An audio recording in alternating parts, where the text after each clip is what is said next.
नमस्कार दोस्तों, इसमें गोयल फार्म में मौजूद है। ये गोयल फार्म बता दें आपको बदरपुर क्षेत्र के अंदर आता है और यहाँ सामाजिक कार्यकर्ता है हरेंद्र सिंह जी। उन्होंने आज एक अपने नए घर का उद्घाटन किया है और इस अवसर पे यहाँ पे आपको बता दें कि भाजपा के बहुत सारे कार्यकर्ता आए हुए हैं और जो पूर्व निगम पार्षद हैं वो भी आए हुए हैं। बहुत सारे साथी आए हुए, उनसे बात करेंगे। राज्यों में जो चुनाव हुए उसमें भाजपा की प्रचंड जीत के क्या कारण है, क्या रीजन, हम सबसे बात करेंगे और जानने की कोशिश करेंगे। चलिए, हमारे साथ पूर्व निगम पार्षद के शुक्ला जी, हम उनसे बात करेंगे। देखो, जब एक चिड़िया घोंसला बनाती है वो भी रहने की उम्मीद करती है। तो मनुष्य अगर अपना मकान बनाता है तो उसमें उसका परिवार संतुष्ट रहे, खुशी रहे, सुखी रहे, उसकी उम्मीद करता है। इसलिए भगवान के यहाँ आस्था पूर्वक जाता है और सुंदरकांड पाठ करते हैं, जो अपनी धार्मिक गतिविधियां करके फिर हम उसमें घरवास करते हैं। जो अभी कुछ 2 दिन पहले जो चुनाव के नतीजे आए हैं और जो 5 राज्यों में चुनाव हुए उसमें 3 राज्यों में से प्रचंड बहुमत के साथ जो है भाजपा सरकार जीती, इस पर क्या कहेंगे? देखो, मानवता की सेवा नरेंद्र मोदी जी कर रहे हैं और मानवता की जब सेवा होती है तो निश्चित में जो 70 साल का कुशासन रहा है या 60 साल का कुशासन कांग्रेस का रहा है, उसको और मोदी जी के काम को देख करके जनता वोट देती है। और जब जनता वोट देती है तो वोट ईवीएम पे जाता है, ईवीएम से चुनाव जीता जाता है और प्रजातांत्रिक व्यवस्था में सबका काम करना होता है। तो मोदी जी जो है हर जगह काम कर रहे हैं, अंतिम व्यक्ति तक संसाधन पहुंचे, ये हमारा नारा पार्टी का पहले से रहा है और मोदी जी उस पर खरे उतर रहे हैं।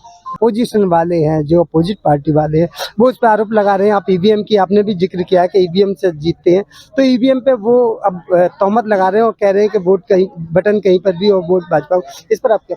देखो, कांग्रेस तो जिंदगी भर बैलेट को लूट करके सत्ता में आई है। तो बैलेट लूटने वाले लोग हैं। ईवीएम पर जो सवाल उठा रहे हो उनका नाकाफी है और पहले बैलेट लूट करके कांग्रेस 60 साल सत्ता में आई थी। वो बैलेट चोर है, ईवीएम चोर कोई नहीं है। प्रजातांत्रिक व्यवस्था में जनता जब वोट देती है तो निश्चित तौर पे जीत उसी को मिलती है जिसको जनता वोट देती है। चौहान साहब, साथियों, अभी इस समय हम मौजूद हैं और हमारे साथ पूर्व विधायक नरेंद्र शर्मा जी भी यहाँ आ चुके हैं। नरेंद्र जी के जो गृह प्रवेश हुआ उद्घाटन में, तो फिर हम बात करते हैं। नरेंद्र जी, सबसे पहले स्वागत है आपका सर। थैंक यू सर आपका। सर, क्या कहेंगे? हरेंद्र जी ने आज जो गृह प्रवेश कराया है और सारे जो सनातनी रीति रिवाज के साथ में गृह प्रवेश हुआ। देखो, हरेंद्र जी हमेशा समाज के कामों में अग्रणी रहे। हमारी शुभकामनाएं नए गृह प्रवेश के लिए। हमारे भैया दिन रात बढ़ें, ऐसी समाज की सेवा करते रहें और इस तरीका से ही अपने सब बुद्धिजीवी लोगों को लेकर खड़े रहें। जी। और अभी आज के जो राजनीतिक परिवेश में अगर बात करें तो आज के राजनीतिक परिवेश में जिस हिसाब से जो काम चल रहा है उस पर आपकी क्या प्रतिक्रिया है? देखो, राजनीति में तो जो नेता जीतता है वो करता ही है काम। मेरा तो 5 साल का कार्यकाल था, बहुत बड़ा राजनीतिक जीवन नहीं था। मेरी काम की उपलब्धि तो शायद यही बता पाएंगे, क्योंकि अपनी तरफ से तो हर नेता कहता है मैंने अच्छा किया है, जनता ज्यादा बता पाएगी। लेकिन जिस कॉलोनी में आप खड़े हो, जिसको गोयल फार्म कहते हैं, ये इस बदरपुर का ग्रेटर कैलाश है। जब मैं जीत कर आया था तो ये लाइट भी मेरे हिसाब से, आपके पंखा भी मेरे हिसाब से आराम से चलते थे। लाइट भी डिस्टर्ब करती थी, एसी की तो बात भूल जाओ आप। ये गोयल फार्म है और यहाँ बहुत बड़े बड़े योद्धा रहते हैं इस कॉलोनी में, जिन्होंने हमेशा समाज के लिए काम किया है। और बहुत बड़े बड़े नेता इस बदरपुर में बनते रहे, लेकिन वो लाइट ठीक नहीं कर पाए। इस एरिया के अंदर नालियां भरी पड़ी रहती थी, आज सीवर डला हुआ है सर। तो ये मेरा 5 साल का कार्यकाल था, मैंने कोई एहसान नहीं किया। लेकिन जब ये कॉलोनी बन सकती थी 5 साल में, तो पूरा बदरपुर भी ऐसा बन सकता था। साथियों, अभी हमारे साथ एक भाजपा के वरिष्ठ कार्यकर्ता सूरजभान पांडे जी मौजूद है। देखिए, हरेंद्र जी ने नया घर बनाया, उसमें आज गृह प्रवेश कर रहे हैं और यह इनका गृह प्रवेश दुगनी खुशी इसलिए दे रहा है कि अगले महीने की 22 तारीख को भगवान श्री राम भी नए घर में प्रवेश कर रहे हैं। पहले किसी का घर बनता था और भगवान श्री राम टेंट में होते थे तो बड़ा बुरा लगता था। पांडे जी, मेरा सवाल आप, अभी जो कुछ राज्यों में जो चुनाव परिणाम आए हैं, इस पे आप क्या करते हैं? अपोजिशन वाले लगातार ये कहते चले आ रहे हैं, उन्होंने सुप्रीम कोर्ट में भी एक याचिका डाली है कि जो ईवीएम से भाजपा चुनाव जीती है, ये इनकी अपनी कोई नहीं, अगर ये चुनाव बैलेट से करा लिए जाए तो भाजपा इन तीनों राज्यों में नहीं आई। इस पर आपकी क्या प्रतिक्रिया? देखिए भाई साहब, ये नाच न जाने आंगन टेढ़ा, और हमारे पार्टी का मुखिया वो देश का नहीं बल्कि विश्व का सबसे बड़ा नेता है, और उनकी पार्टी का मुखिया कहने के लिए तो खड़गे साहब अध्यक्ष हैं, लेकिन उनके लिए राहु केतु की तरह प्रियंका और राहुल दोनों दाएं बाएं बैठे रहते हैं, उनके बगैर वो चू नहीं कर सकते। तो जिसका पार्टी का अध्यक्ष ही स्वतंत्र ना हो तो सही ढंग से काम नहीं कर सकते। अगर ईवीएम का ही कमाल है तो आखिर तेलंगाना में क्या हुआ, मिजोरम में क्या हुआ? मोदी जी वहां भी कमाल कर सकते थे। इससे पहले हिमाचल में क्या हुआ, कर्नाटक में क्या हुआ? तो मीठा मीठा गप और कड़ुआ कड़ुआ थू, ये दोनों चीजें एक साथ नहीं चलती। आपको तेलंगाना का परिणाम भी शक के दायरे में लो, तब मैं आपको मानूंगा कि आप कुशल राजनीतिज्ञ हैं। तेलंगाना में तो आपने अपना मुख्यमंत्री भी बना लिया, उसी ईवीएम से शपथ भी दिलवा ली, और जहां भाजपा जीती है वहां पर तुम बुराइयां कर रहे हो। ये झूठा है, घटिया लोग हैं, इन्होंने देश को 70 साल तक लूटा है। अभी राजस्थान में जैसे ही भाजपा सरकार जीती है, एक विधायक है, अभी वीडियो वायरल हो रहा है यूट्यूब पे और फेसबुक सारी सोशल मीडिया पर, कि उन्होंने जो है कुछ चुनिंदा दुकानें जो मीट की दुकान है उनको बंद करवाने के लिए आह्वान कर रही है।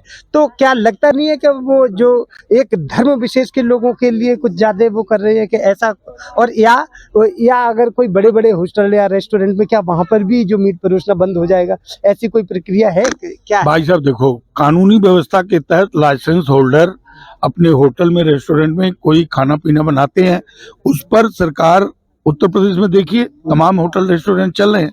लेकिन तुम सड़क पर नंगा नाच करोगे, जहां मंदिर है, जहां विद्यालय है, जहां धर्म स्थान है, वहां पर तुम मीट की दुकान खोलोगे, शराब की दुकान खोलोगे, तो देखो कोई भी भाजपाई, छोटा से छोटा कार्यकर्ता और प्रधानमंत्री तक इस चीज की इजाजत नहीं देने वाले हैं।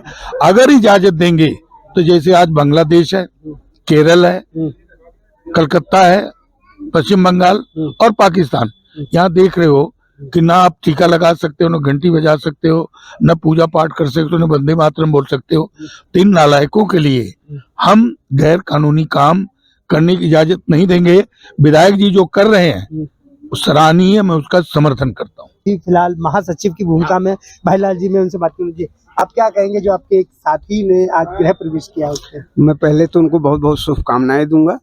ये उनका जो है इस कॉलोनी में तीसरा मकान है, पहले से 2 मकान आगे हैं गली में, बहुत बड़े मकान है ये, इसमें इन्होंने किया है और ये प्रॉपर्टी डीलिंग का काम करते हैं। यहाँ कालका जी में इनकी ऑफिस है, आज इन्होंने किया, इसके लिए मैं इनको शुभकामनाएं दे रहा हूँ। और ये हमारे संघ के कार्यकर्ता रहे, हम साथ साथ में अपनी किशोरावस्था में साथ साथ जो है संघ में काम किए हैं, तो मैं उनको बधाई दूंगा। अभी हमारे साथ संगम बिहार से निगम पार्षद है, अब हम उनसे भी जानने की कोशिश करें। जो आप कि हरिंदर जी को दिन दुनी रात चौगुनी प्रगति दे और विकास दे और इससे अच्छा और घर बनाए, यही शुभकामनाएं देते हैं। और मोदी की गारंटी की वजह से ही तीनों राज्यों में भारी बहुमत से बीजेपी जीती। अभी आप जब गारंटी की बात करते हैं तो जो विपक्ष वाले हैं वो कह रहे हैं कि पहले से गारंटी लगा देती है, इसका मतलब कहीं ना कहीं झोल है, तो इसमें आप क्या कहेंगे? देखिए, विपक्ष की तो बातें कुछ करिए ही मत, जिनका ना जमीन बचा है ना आसमान बचा है। विपक्ष में बताइए ना, कौन एकजुट है, कौन विपक्ष है? किसी का जनाधार ही नहीं है तो वो क्या विपक्ष काम करेगा, क्या बात? तो अब आने वाले जो 2024 में जो चुनाव है उसको आपका किस नजरिए से? भारी बहुमत से 400 सीट से ऊपर बीजेपी जीत रही है। नरेंद्र मोदी के नेतृत्व में फिर 2024 में भारतीय जनता पार्टी की सरकार बन रही है और हमारा भारत विश्व गुरु बनने जा रहा है। विश्व गुरु बनने जा रहा है ये निगम पार्षद जो संगम बिहार से है, इन्होंने अभी से 400 सीटों की तकरीबन की घोषणा की है। बहुत बड़ी बात है, इतने कॉन्फिडेंस अभी भाजपा के जो काम है, या कहें अभी लोग कह रहे थे कि जो हवा है नरेंद्र मोदी साहब की वो थम गई है, और लेकिन ऐसा नहीं है। अभी भी जो 5 राज्यों में चुनाव हुए उसका परिणाम ये रहा है कि 3 राज्यों में जो प्रचंड बहुमत के साथ जो भाजपा आई है, इसका मतलब मोदी लहर अभी बरकरार है कहीं न कहीं। क्या लगता है आपको पार्षद साहब की जिस तरीके से आप अभी से दावे कर रहे हैं कि 400 सीटों के आसपास जो है आएगी और भाजपा आएगी, क्यों एनडीए के खिलाफ जो इंडिया खड़ी हो जाएगी, तब क्या होगा? इंडिया कहाँ से आ गया? इंडी अलायंस है, इंडिया आप मत कहिए उसको।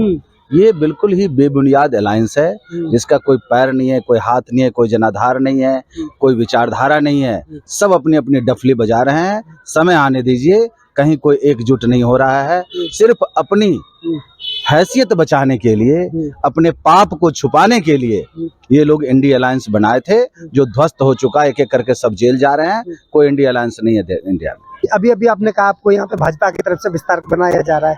भाजपा तो पूरे भारत में विस्तार कर चुकी है। अब आप यहाँ पे क्या विस्तार करने जा रहे हैं? देखो, संगठन को और ऊंचाइयों तक ले जाना है। जो वोट कम रह गए उसको और बढ़ाना है।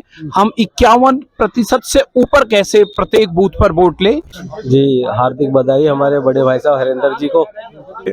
बहुत अच्छी मित्रता हमारी चल रही है और इन्होंने जो आज ये गृह प्रवेश रखा है, इसके लिए मैं बहुत दिल से बहुत शुभकामनाएं दे रहा हूं। परमात्मा करे हमारे मित्र हरेंद्र सिंह इसी तरह खूब बढ़िया अच्छी तरह से फले फूलें। बढ़िया, और मैं इसके लिए पहले उनको हार्दिक बधाई देता हूं। और हरेंद्र जी वैसे हम लोग गांव से एक ही गांव के हैं। मैं तो ये कहूँगा हरेंद्र भाई दिन दूना रात चौगुना बढ़े। अभी ये एक प्रॉपर्टी लिया, इस तरह की 50 प्रॉपर्टी और हों। NCR करंट न्यूज़ को सब्सक्राइब करें और नोटिफिकेशन सबसे पहले पाने के लिए दबाएं बेल आइकॉन।